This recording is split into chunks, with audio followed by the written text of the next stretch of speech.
Now, when I created who I am today, I learned how to just turn wrenches and fix things, right? And that's what got me here today. But my opportunities were different when I was little. As a kid in the 70s growing up, if I wanted to go to my friend's house down the street, I would get on my bike and I would ride my bike out there, right? You didn't have good video gaming systems that you have today. If I want to talk to my friends, we didn't have cell phones, things like that. We had one phone, it was usually in the kitchen, and everybody can hear your conversation. So nobody wanted to hang out on your phone in the kitchen, right? They wanted to go to their friend's house down the street. But if I'd go down the street and I had a flat tire, I had to go fix it. If something was wrong with the chain or something just particularly wrong with it, I had to go fix it. I had to get tools and try to figure out and fix it. I put it all together and I rode my bike and went down the street. And so did every other kid growing up in that era. We learned how to fix things because we wanted to do things, right?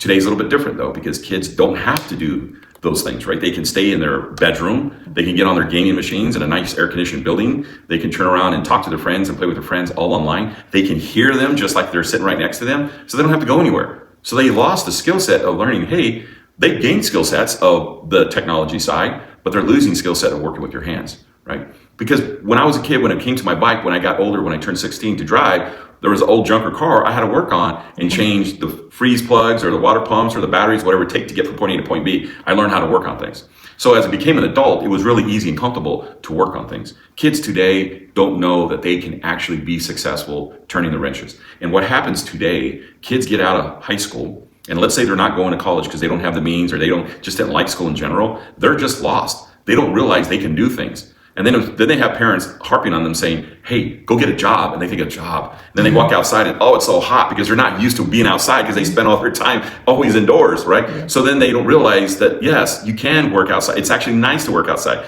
Go start at 5 o'clock in the morning, be done at 2 o'clock in the afternoon. Then they have the rest of the day. Construction was such a fun time for me in all those years because I got up early. I'm an early person, drink my coffee, go out to the job. I loved it. And then at 2 o'clock, 3 o'clock, I'm done for the day and I have the rest of the day. Everybody's driving home at 7, 8 o'clock at night. Well, I'm done for hours, right? Almost go to bed. Yeah, I just love construction, right?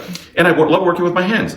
Kids don't know they can do that. And when their parents are telling them, go get a job, well, I'm going to tell you, I don't want them to go get a job. I want them to get a career. I want them to build something they can build on for the rest of their lives. Yes. So what I'm trying to do is teach them back. I'm trying to work with the city, and I'm trying to work with the school district, and I'm trying to work with the state of Arizona, and I'm trying to put everybody's minds together. Last night I talked to Tom Horn for a minute, and I said, look, how do I create another EVIT type right here in Chandler? I know you got EVIT over there, but I need this here in Chandler. I need the Chandler kids. There's like almost 800 kids graduating from Chandler High School this year, right?